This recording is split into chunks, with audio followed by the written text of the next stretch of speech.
আজকে বড় পুজোর দিন, এই সবাইকে রং মাখা। ওই উৎসব কি তোমাদের জন্য? কেন জানেন না?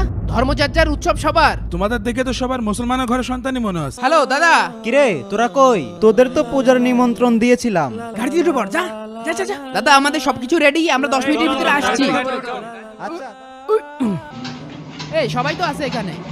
আজকে বড় পুজোর দিন, সবাই মিলে একটু আনন্দ করব। এই সবাইকে রং মাখা। ভাই, হিন্দুদের পূজায় দেওয়াকে ঠিক হচ্ছে?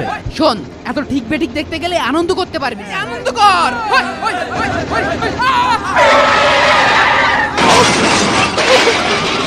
রিয়াদ ভাই নামেন নামেন। আরে আল্লাহ, কি অবস্থা! ভাই আপনি সামনের ওদের উঠান। এই ওঠো এই ওঠো। এইভাবে কেউ গাড়ি চালায়? ওঠেন ভাই, ওঠেন ওঠেন। তোমাদের দেখে তো সবার মুসলমানের ঘরে সন্তানই মনে হচ্ছে। তা তোমরা এইভাবে কোথায় যাচ্ছিলে? আমরা পুজো দেখতে যাচ্ছিলাম। কি তোমরা পূজা দেখতে যাচ্ছিলে? ওই